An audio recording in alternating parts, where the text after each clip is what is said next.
Hi everyone. Thank you so much for dropping by, and I hope that you'll stay and watch all of this video because it's actually in two parts, one this week and one's on the following week. But before I get into the full video, I actually want to tell you a bit about the case behind the guest. On Friday the 13th of March 1981, between the early hours of the morning, between around 9 o'clock and 10:30, John Suffield was brutally murdered in a bookmaker's in Liverpool. Within days of the murder, two men were lifted by the police and interrogated for days in the police's usual brutal style in the 80s, especially if you were black or mixed race. Later in 1981, the courts got a conviction of those two men for the murder of John Suffield. My guest tonight is one of those men. He's called Raymond Gilbert, who during 36 years in prison maintained his innocence, which he has continued to do so for the last 8 years since his release. Every day he works hard with experts trying to clear his name. And before I forget, yes, you did hear me right, 36 years. Imagine spending 36 years waiting for the day you can get out to clear your name of a crime you didn't commit. Ray does this because not only does he want justice for himself, but he wants justice for John Suffield and his family, who have also suffered so much in this tragic situation. It's a miscarriage of justice that should never have happened. You can't blame one thing, racism, police tunnel vision, just courts that never tried hard enough to get to the truth. Courts that were withholding 201 witness statements from the defence. That's how you make the perfect miscarriage of justice. Perfect, but not perfect. Very far from perfect. And you'll hear why it's very far from perfect when you hear my guest tonight. So please, everyone, welcome Ray, or Raymond, depending on who you are and how well he knows you. But no, seriously, please welcome Ray to the show. So, hi Ray. So, how are you? Oh, Sharon, I'm fine, thank you. Forward to this. Yeah.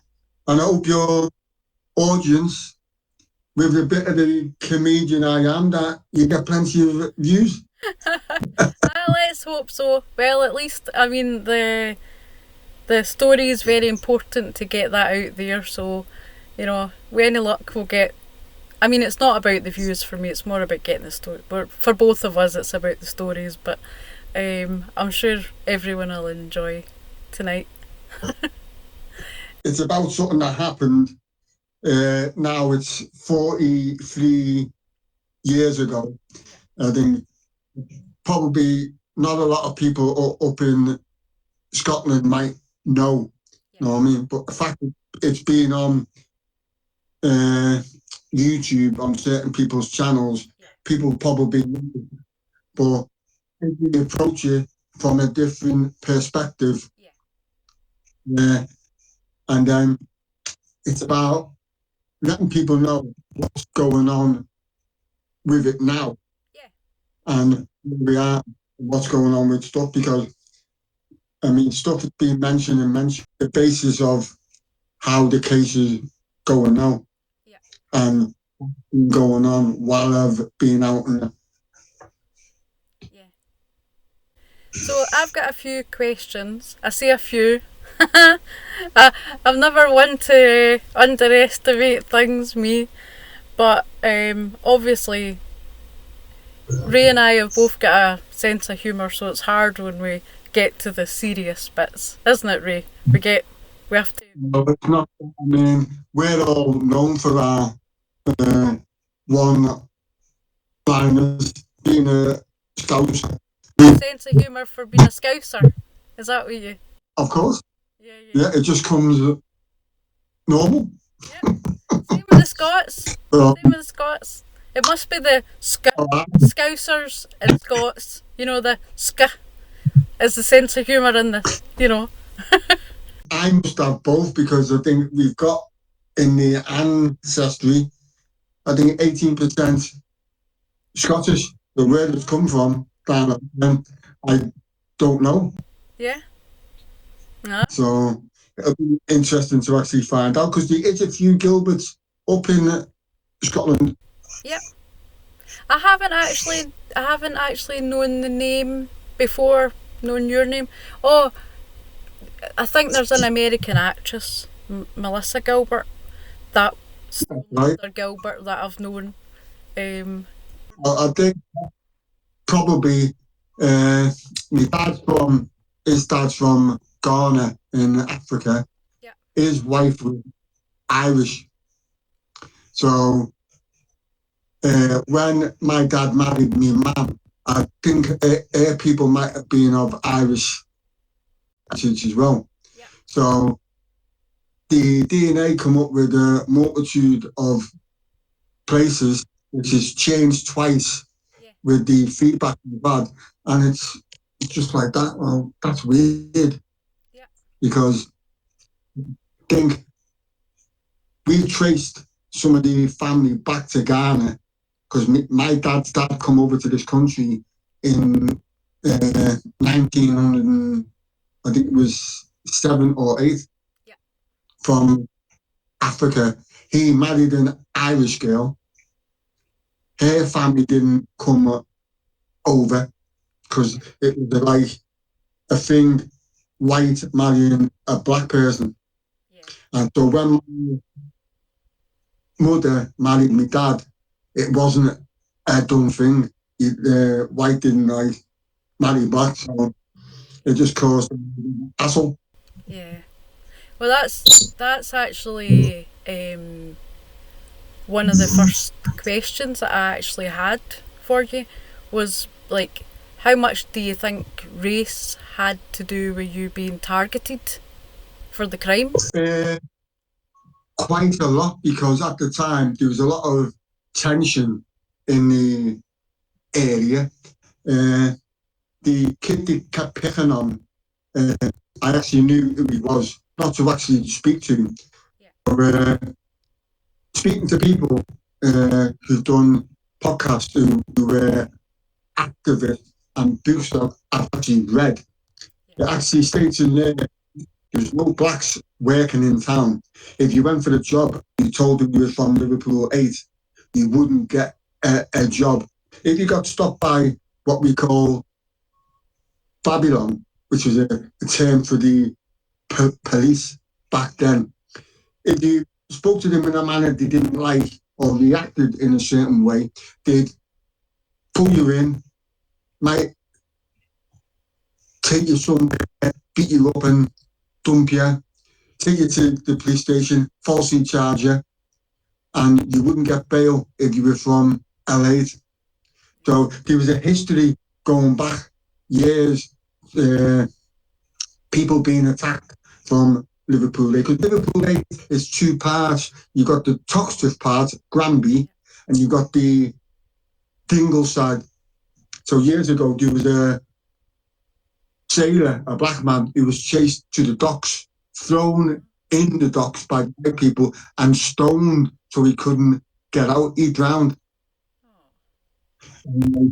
Uh, if we ever went to town, we had certain nightclubs in town, but most nightclubs you wouldn't get in.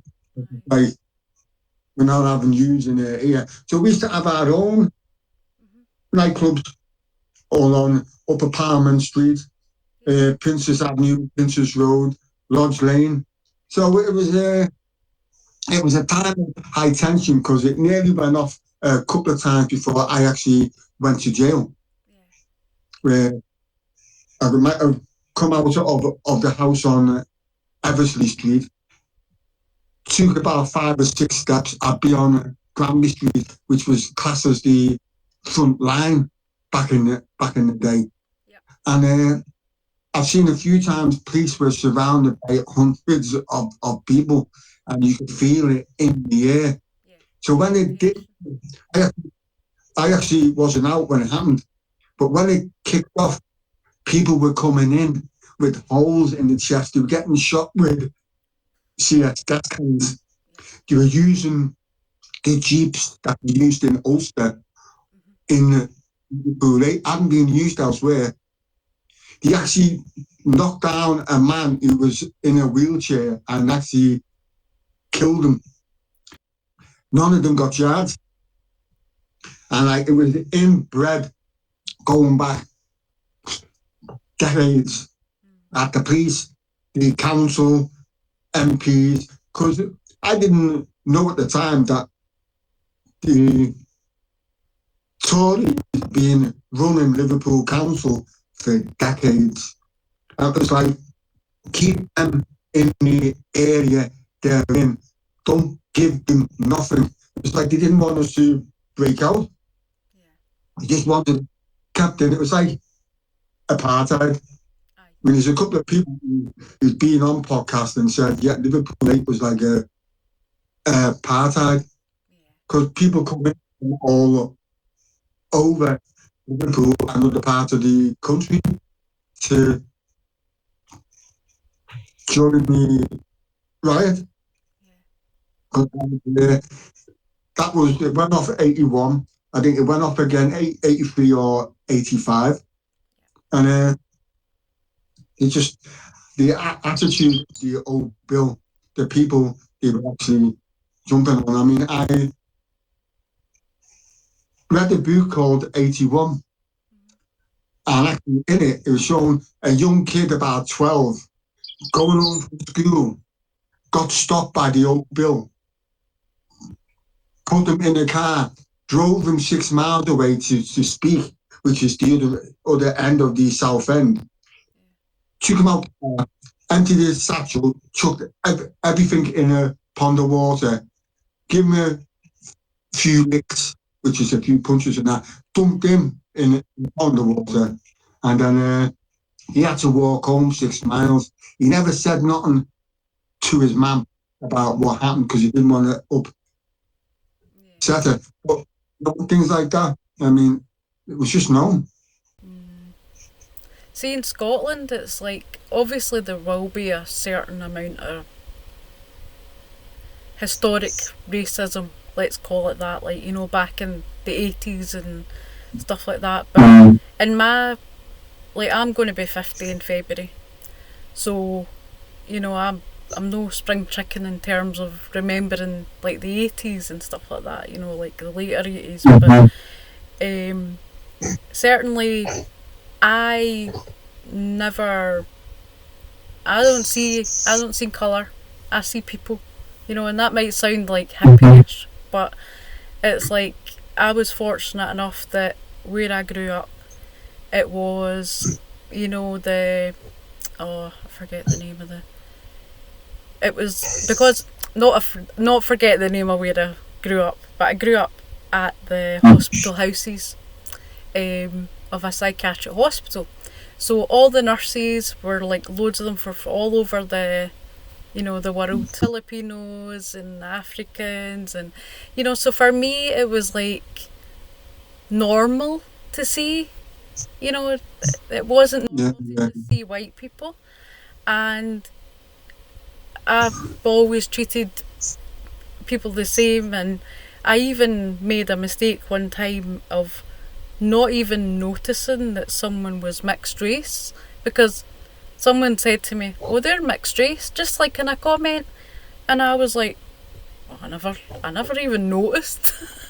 I never even noticed that they were. You know, it's just like It's not the first thing I see. You know.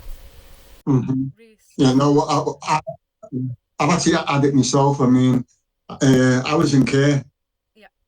most of my life. The school I went to was predominantly white, Yeah. but if we got up to any good, there was 12 of us in a group that used to so, socialise. We were nicknamed the Dirty Dozen by the teacher. So anything that happened, it was like, it's the Aye. black, well, they used to call me, Yeah. they would say, get the blah, blah, blah. It's him that's caused it. So through school, I used to experience it. Only other time I really experienced it was when I actually went to Strange Ways, because it was blatant, Yeah. absolutely blatant. Used to speak to you on even the number one governor was on a food protest, turned out to me in the healthcare after about 4 or 5 days without food and water. He went, only way you're leaving my prison your is in a wooden box. Oh. And when I went on adjudication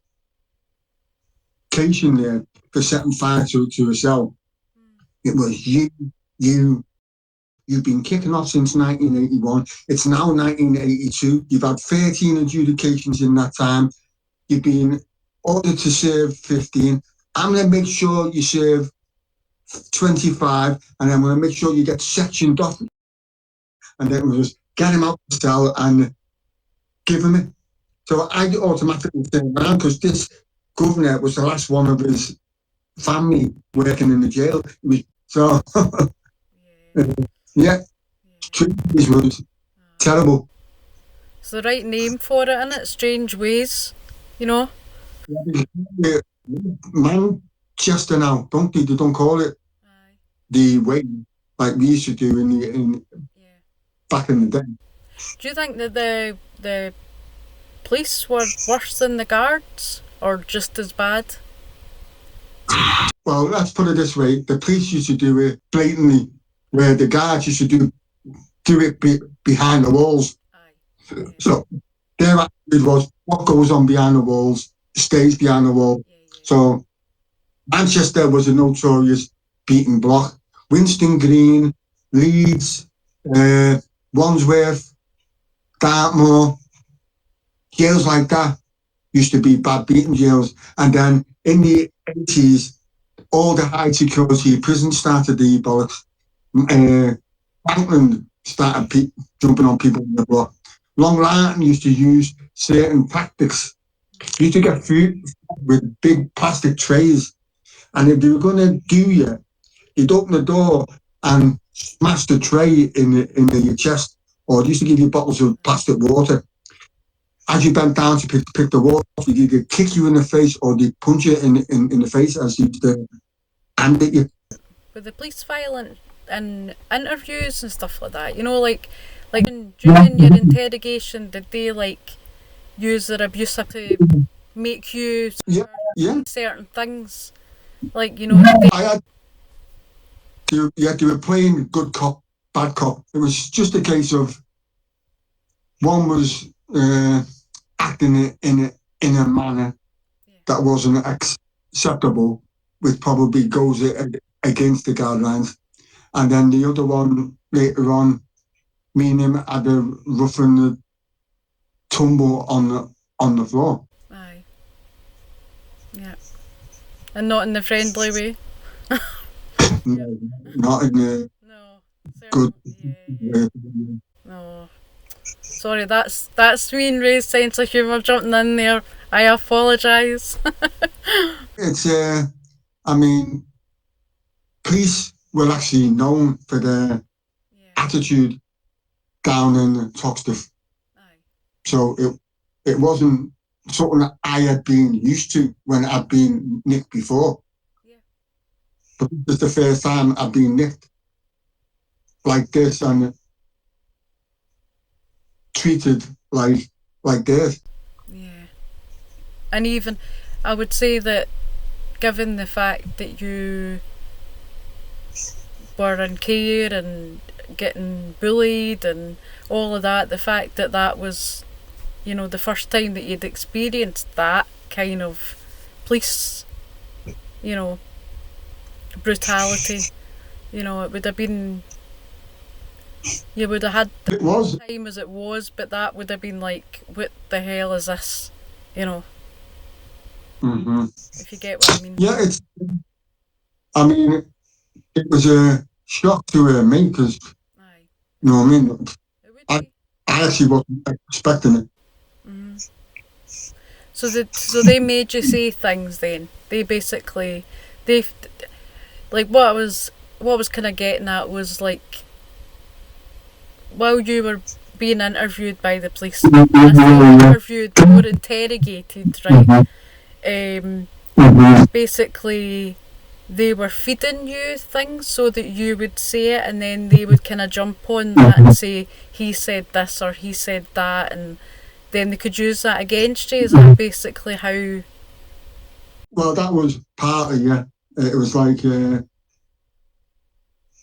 if they weren't happy, they were screaming, banging on the table. We know it's you from things they'd heard, and I used to give them stuff which I just made up out of my head. Yeah. You know what I mean? Besides fucking them leading me on. But I didn't expect to be fucking given a fucking life sentence. I haven't done. Yeah, I know. It's, there's no words. There's no words for that. There'll be people that'll be watching this that'll just be thinking, like, what? Well, I nearly swore. Well, I think the area I actually lived in, there's been quite a few murders since I've been out, and they haven't been solved. There's others that have, like, there's a few others that are old. They haven't been solved. It's just the community won't say nothing. It's like, it's if you do, you're in serious trouble. Sorry, Ray. I didn't mean to speak over you. I get too excited to say something there. I'm terrible for that. It's one of my worst flaws for when I'm on YouTube. Everybody knows that. I jump in and get too keen. Too keen. But I mean, is that then basically how they got you to say specific details that they could use against you, like in court? Would that be? Well, that would be then, yes, but then if you expand on witnesses, because quite a few people from the first day in the police station in Cheapside, in the holding cell, to make statements. Now, I don't know if deals happened, but then when we went to Risley, people then were getting questioned there. Then some of them who become prosecution witnesses all ended up in the same jail in ways, and I don't know if they were coerced into actually saying what they were told to actually say. But yeah, and you have people saying, witnesses who said they've seen certain stuff. We don't know why the police never went and investigated it proper. You had a person go to a laundrette with clothes saturated in blood. Now, they had an accident. He said his parents had an accident in it. So if you have an accident and it's so serious, I don't think they're going to take your No. Slip clothes off you. They're going to your cut trousers off. No, they cut you out. Cut you out. Don't you? so, and then you had people who were working on a roof Yeah. up just off Lodge Lane, seeing two people running down Beaumont Street. Yeah. Woman nearly got knocked over by one of them. They were seen running into one of the masonettes, coming out a few minutes later with a change of clothing. A kid come running out and said, I want to come with you. And they said to the kid, you can't come. We have to get away. They were, there was a brownish maroon car came out of Waltham Street, which is behind the betting shop. They knocked somebody over. So as that come out of Lawton Street, it turned down Beaumont Street. A car was following it. It crossed Beaumont Street, across Kingsley Road, onto Selborne Street. As it got to the bottom of Selborne Street, it turned right on Mulgrave Street. It stopped at the lights, went across the junction, which was Upper Parliament Street, and then went into the Faulkner Street estate where it got lost. They were never traced. Then two people were seen running across waste ground at the top of Lodge Lane on Smithdown Road. Now, you've got to look at it like this. Lodge Lane was a busy junction.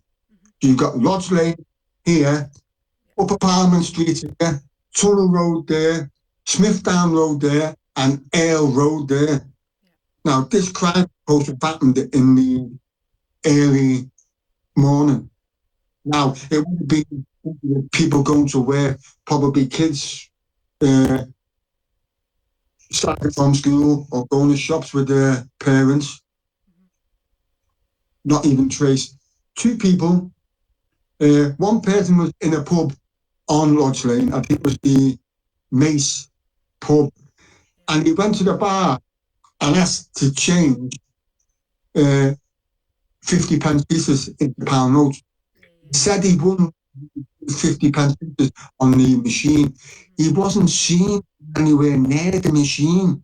So he went back up a second time and asked to change again. And the two people behind the bar became suspicious of his actions.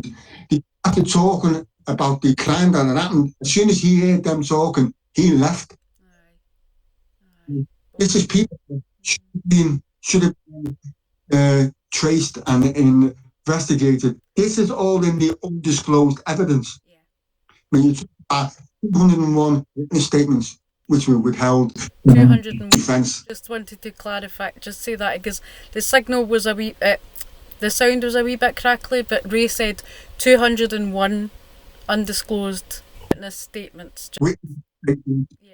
Which showed a complete different story. Now, the original suspects, their statements and their friends and family statements were all in that bundle. And then other stuff in that bundle that if it had been available, questions could have been asked at trial about certain things, which didn't happen. Because, yes, definitely, yeah, because why are you hiding that many statements for? And what was the bit? Because there was stuff in there that helped their defence. I mean, one example is the other person, who I don't want to mention his name, he went to appeal. At appeal, changed statement of one of the main witnesses who said she saw certain things. Couldn't have, because if she saw what she said, it means how did the bottle of milk and newspaper get in the betting shop on the side. If there was a struggle outside, that bottle and newspaper being on the floor. It wasn't. So how did it get in? So someone else whose statement was in the undisclosed said she went past at a later date and said hello to the manager. So it means the time that he was killed didn't happen. Yeah. So it had to be a different time frame. But also interesting was what two people had an argument the day before. But one of them used to go and play bingo, which was in the bingo hall next door. Now, he was overheard stating that man's going to get found dead one of these days. The next day, he's dead. It's the story altogether. It would have been a different... I know people can say things like that, you know, like, oh, he's going to get it. He's going to get it someday. But it's a bit strange. But you know, actually, the next day or something I was going to ask you, just when you were saying about that, the milk and the papers, I remember seeing that one of the jurors actually asked the judge about that. And is it right that the judge actually said it is so difficult to understand why it matters? Is that what the judge Yes. I understand that was what actually took place. I actually wasn't in court. Something else had yes. That was quoted from Bruce Kent. That was Bruce Kent that wrote that in his letter about that. The fact that the judge had said that it's. The judge was basically turning around and say it's of no importance. It is because especially if there's a fight right there. Yeah. Sorry, Ray. All right. If there's a struggle, whatever you're holding is going to fall on the floor. Mm-hmm. Yeah. So obviously, it didn't happen. Yeah. You know what I mean? So that was just something else. Even the photo fits, they didn't match us. Mm-hmm. Yeah. I mean, you had trial and error when they were doing the documentary. We're going around showing the picture of the bits. Was that the David Jessel one? Yeah. And trying to say it looked like me. My hair wasn't a full afro. It was tight, curly, but sort of like. I didn't have a broad nose and big lips. The day that get the Botox and lip fillers. I had the Botox before it all came out. It's just, you know what I mean? Yeah. Trying to say, I mean, at the end of the day, one of the pictures, I mean, they were the photo fits. There was other actually pictures that were drawn. Mm-hmm. And one of the other witnesses who my wife spoke to, she used to converse with him through a third party. He admitted. The cartoon artist? Yes. Yes. So he said he never drew the picture. Yeah. That the police forced him to say he drew the picture. Yeah. The picture doesn't look like me, doesn't look like him, but it looks like someone else. Yeah. Who I can't really say. No. Know what I mean? Because I don't know whether Dave were involved or not, so I can't really turn around and say it's them. Yeah. Because the people who were the original suspects were known to be part of a gang that had previously robbed pet shops. Right. They were known as the Hat Gang, and they had form for it.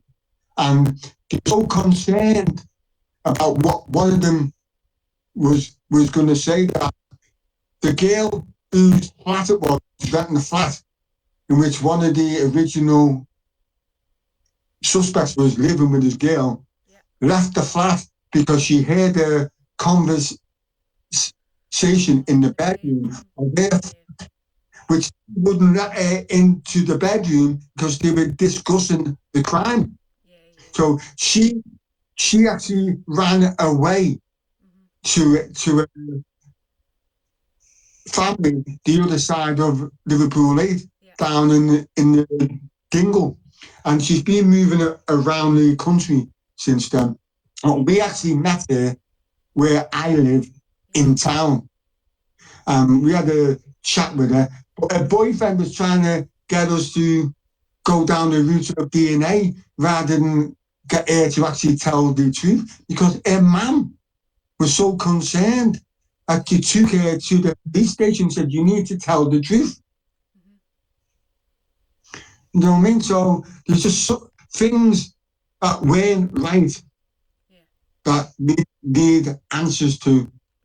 And one of the other things that they totally ignored was the footprints in the blood from the Wrangler trainers, and you didn't have Wrangler trainers, you didn't wear anybody else's Wrangler trainers, yet they didn't even investigate that at all. They didn't look at they took the footwear we had, and actually it come back with what they took off us both and off two others. He said there's no trace of anything that they took off us linked to the crime. So they're saying that they either didn't wear the stuff, or plus it was the wrong shoe size. I was a size 8. Yeah, I was going to say that. So why they didn't test that, we don't know. I mean, we know that there's supposed to be a fingerprint on an envelope, which why hasn't that ever been run through the DNA database? Because my DNA is on the database. They took mine in Long Island in 1987, where they were making every prisoner provide DNA. So the fact is, none of this stuff was linked to the crime. The only blood that was on my stuff was from my own body. I used to suffer. Was it psoriasis you had? No, it was called epidermolysis. That's it. I couldn't remember. I knew it was something like that. I used to scratch terrible. So my bed sheets would be covered in specks of blood, and probably had a vest or a shirt on. I'd have specks on because I was always scratching. I used to have to paint myself from head to toe white, so I was then a proper white man.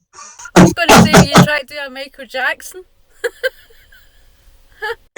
No. But you know, my sister... Oh, sorry, Ray. What were you going to say? I said I'm quite happy with my looks. You know what I mean? It's just that some people look at me and... So vain and modest. I have people who look at me and think, you're not white. I mean, you're not black. You know what I mean? But I was the only one out of my own brothers that had curly hair, the proper afro. None of them had the same hair. I was a bit paler than them. But my dad was, I don't know if he was half or 3/4, but my granddad was full black. So probably because my dad married a white woman, that you could come out full as a throwback, or you come out maybe the same as him or a bit lighter. Potluck. But you were potluck. That's it. You were. I've had people say, when I put pictures out with me and my cousins and stuff like that, who's that white person? No, on the picture. But I'm not that. I'm not white. I'm mixed race. It just makes me wonder why I was the one who was always picked on at home. No. Were the rest mixed race as well, but they were just not? No, 5 kids to me dad who were mixed race. These 2 other kids who were pure white, but they're 2 white men. Yeah. So these mixed race and white.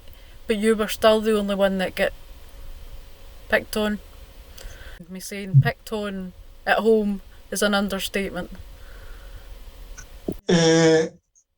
Probably you could say the others used to get abused as well, but not to the length that I.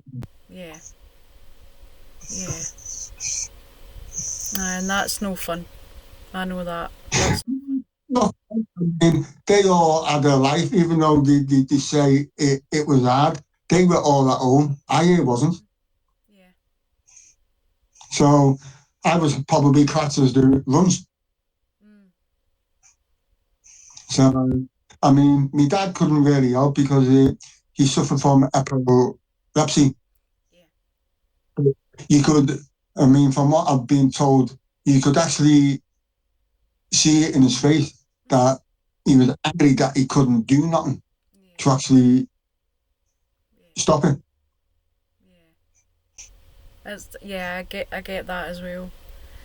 When one parent's like abusive and the other parent's not well, it's a difficult thing for them. I have experience of that too.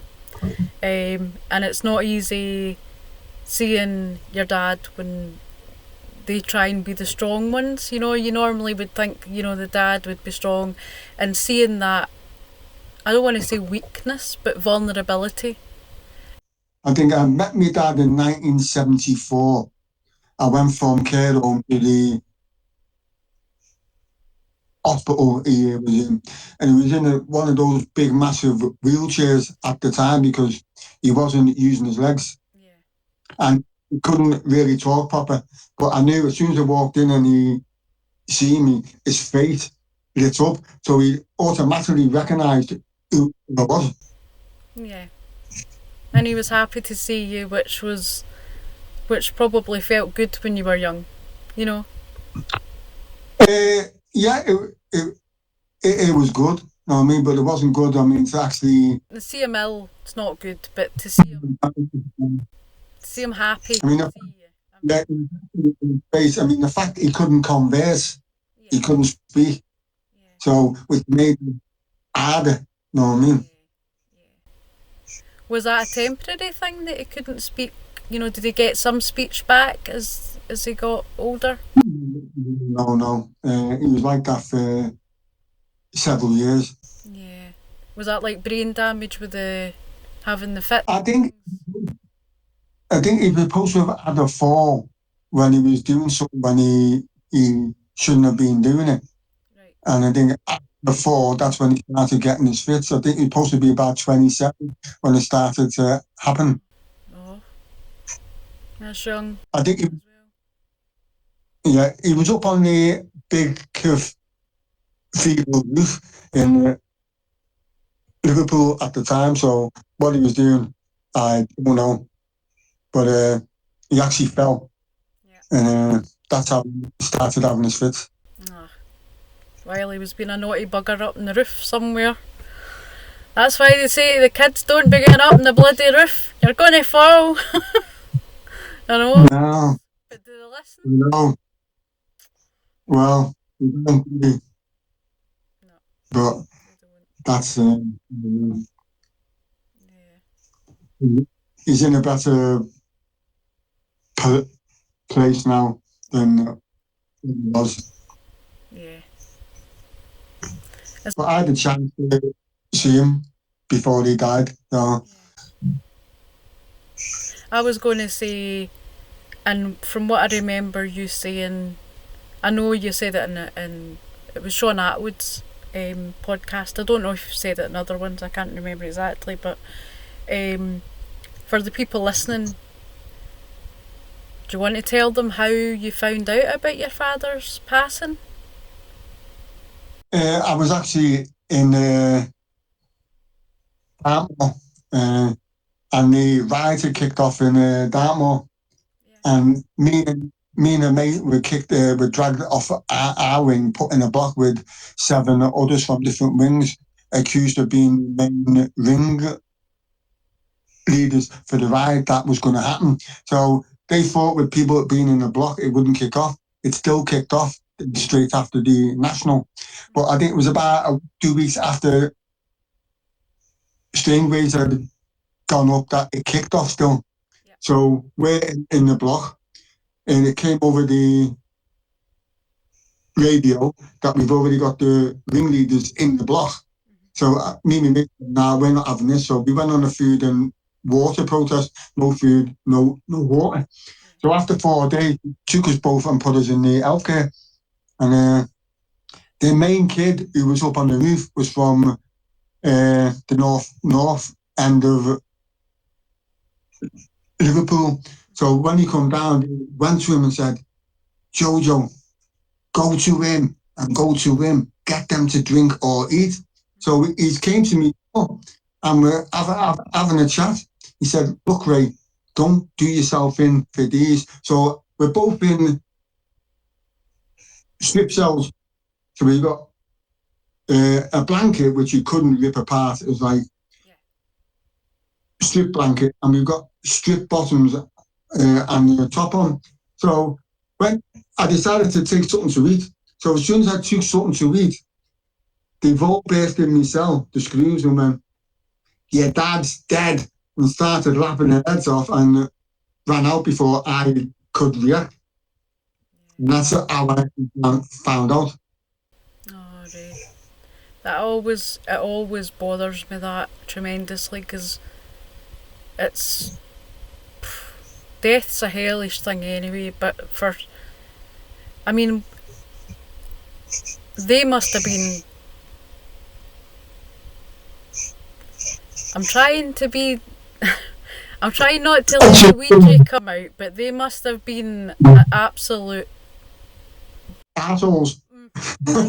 Yes. And how they can live with themselves thinking that that's funny, going in and saying that, you know? No, they didn't care, because when it kicked off, they all ran. Yeah. They ran like fucking, pardon the pun, shitbags. They're all brave with their riot shields on and beating people up, rapping people. But Britain can only run if the population allows it to. I think a diplomatic way to phrase it would be, you certainly made some memories in there. Long Lartin, when I first went there in 1986, the parties, Christmas, unreal. You could order food from the canteen because you could cook. Someone would bring a bin of hooch out on the landing. Then there was all kinds of drugs put on a book. And you just get back. I mean, honestly, years ago, you could get a 16th of weed. You could get black or red. You could cut it in half and make your cash back. Now, they're charging you 100 quid for just 3 joints when just before I came out in the jail. I'm like, that, wow. That's how bad it is. You try to blame it on families and that. It isn't just families who bring it in. They need to look at themselves. Because there is quite a lot who are dense, you know what I mean? But you try and say, oh no, it isn't us. You try to blame it on people's families, kids, drones coming up. Because you don't hear that's inside. Just through, you know what I mean? That it's got to be coming in other ways. Yep. I was going to say, so 36 years, how many different prisons were you in during that time? So you were in loads, weren't you?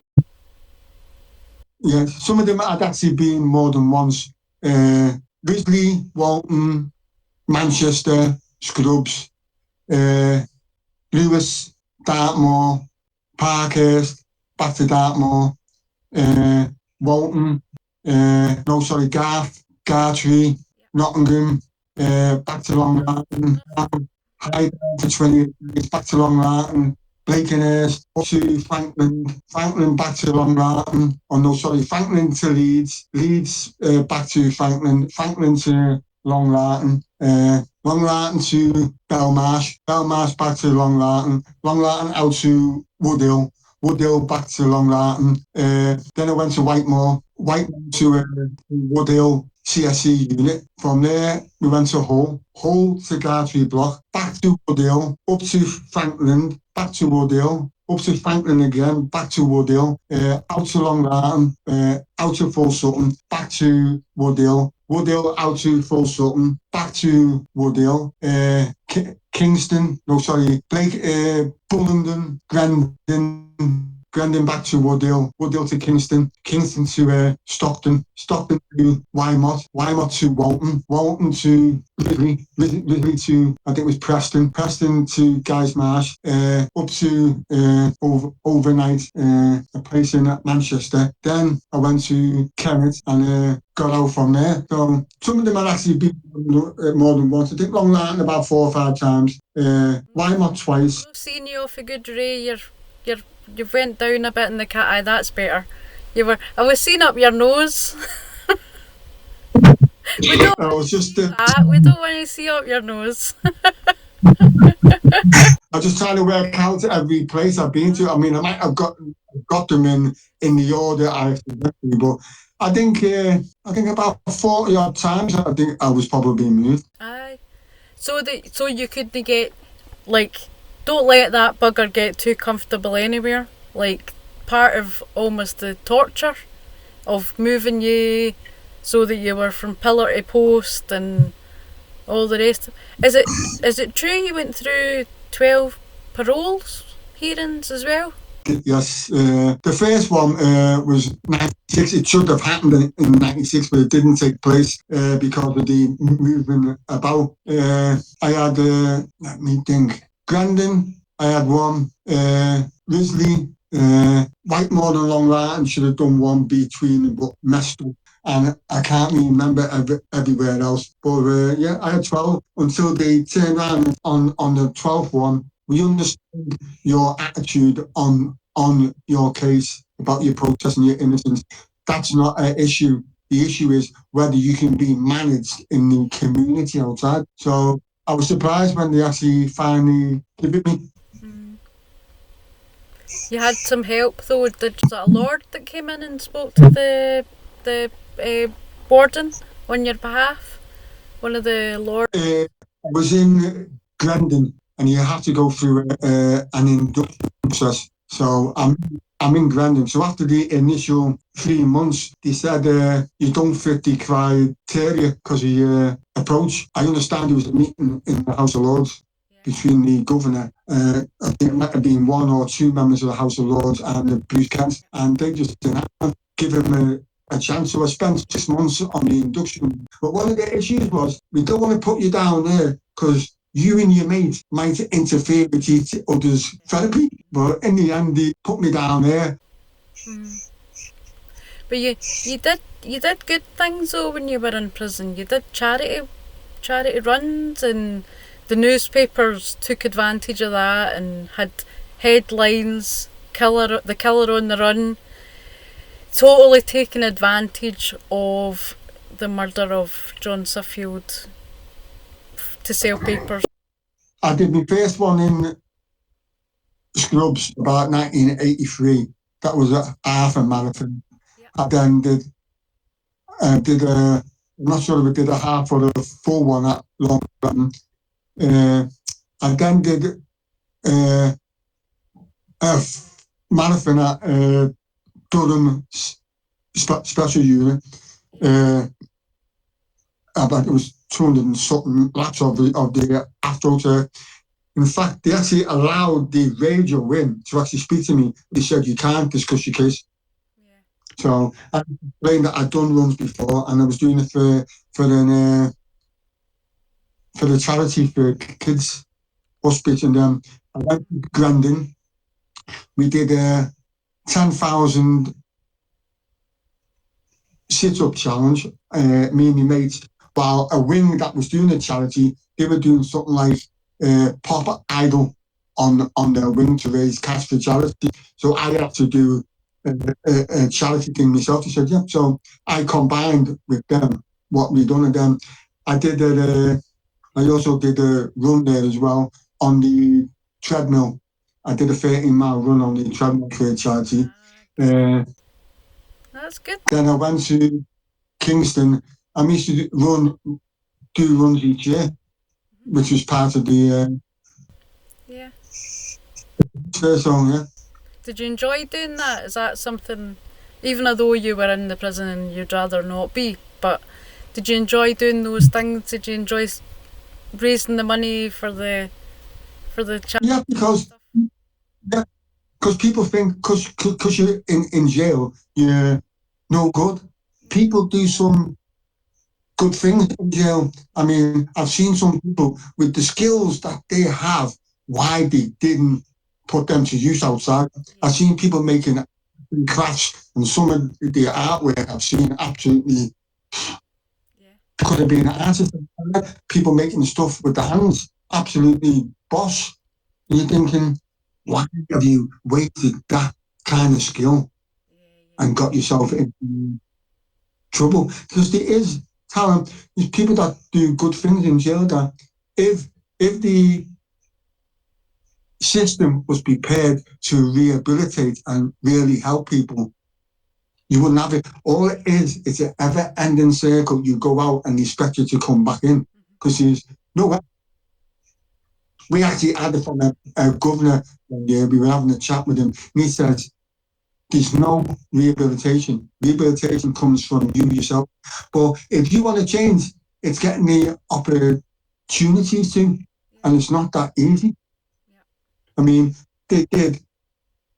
They used COVID as an excuse to lock the prison estate down, and then we've now got back control. So it's just it won't change. Well, I was going to say that just to the audience that this video is going to be going up in 2 parts.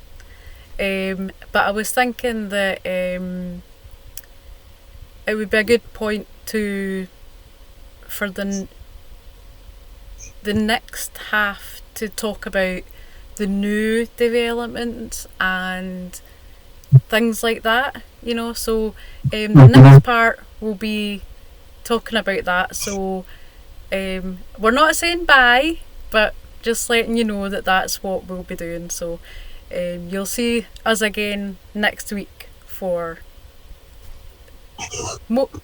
maybe